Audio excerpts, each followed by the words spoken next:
بسم اللہ الرحمن الرحیم۔ 8ویں جماعت اردو کتاب سے ہم پڑھ رہے تھے آزمائش شرط ہے، جس میں ایک بزرگ بوڑھے آدمی نے مرتے وقت اپنے اکلوتے بیٹے کو یہ نصیحت کی تھی، اور ہم پہنچے تھے بیوی چپ چاپ گڑھا کھودتی رہی اور نوجوان نے اپنے ہاتھوں سے تھیلے میں رکھی ہوئی دشمن کی کھوپڑی کو دفن کر دیا۔ اس کام سے فارغ ہو کر نوجوان تو گہری نیند سو گیا، لیکن اس کی بیوی کو خوف کے مارے ساری رات نیند نہ آ سکی۔ صبح کو نوجوان کہیں کام کرنے کے لیے چلا گیا تو اس کا دوست جو سرکاری جاسوس تھا ان کے گھر میں داخل ہوا اور نوجوان کے بارے میں دریافت کرنے لگا۔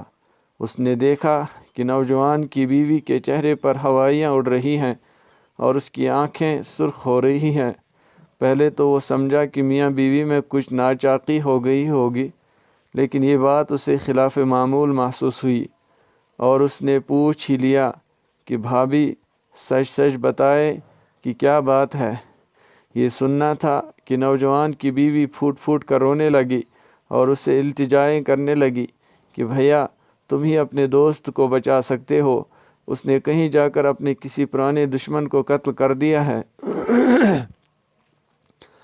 اور اس کا سر کاٹ کر لایا ہے، جو رات کے اندھیرے میں ہم دونوں نے گڑھا کھود کر آنگن میں چھپا دیا ہے۔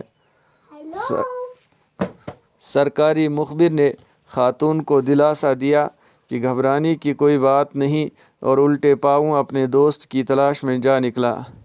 اتفاق سے کچھ دن پہلے شہر میں قتل کی ایک ایسی واردات ہوئی تھی جہاں کوئی قاتل مقتول کا سر کاٹ کر لے گیا تھا۔ مقتول کے وارث کھاتے پیتے لوگ تھے۔ انہوں نے قاتل کا سراغ لگانے والے کو نقد انعام دینے کی منادی کرا دی، اور پولیس بھی قاتل کو تلاش کرنے میں سرگرم تھی۔ ادھر سرکاری مخبر کو جب اس بات کا علم ہوا تو اسے یقین ہو چلا کہ ہو نہ ہو یہ کام اس کے دوست نے کیا ہے۔ دوستی کا رشتہ کیا ہوتا ہے، یہ بات اس نے کبھی سوچی نہ تھی۔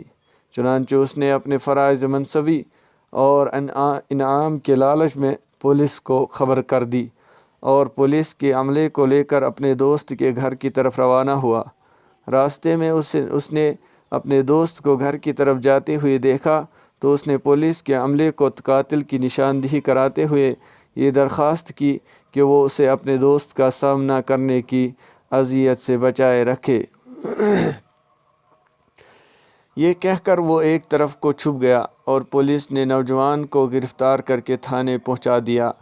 تھانے دار اشتہاری ملزم کو دیکھ کر خوشی سے پھولا نہ سماتا تھا۔ یہ خوشی کے بارے میں یہ ہم کہاوت یہ پروورب کے طور پہ استعمال کرتے ہیں، اس کا مطلب ہوتا ہے بہت خوش ہوا۔ اس نے فوری طور پر تفتیشی عملے کو ملزم سے اقبال جرم کو قبول کروا کر مقتول کا سر اور آلات قتل وغیرہ برآمد کرنے کا حکم دیا۔ یہ سن کر نوجوان نے، جو کسی طرح بھی قاتل دکھائی نہیں دیتا تھا، تھانے دار سے کہا کہ حضور آپ میرے ساتھ میرے گھر تشریف لے چلیے، میں آلۂ قتل اور سری پائے دونوں کی نشاندہی کروں گا۔ تھانے دار نوجوان کے منہ پر ایک زوردار تھپڑ رسید کرتے ہوئے گرجا، مذاق کرتے ہو؟ نوجوان نے دل برداشتہ لہجے میں جواب دیا کہ جناب میں مذاق نہیں کر رہا ہوں، آپ مجھے میرے گھر تو لے چلیے۔ تھانے دار نوجوان کو ساتھ لے کر اس کے گھر پہنچا تو نوجوان کی نشاندہی پر گڑھے میں سے وہ تھیلا برآمد کیا گیا جس میں سری پائے رکھے ہوئے تھے۔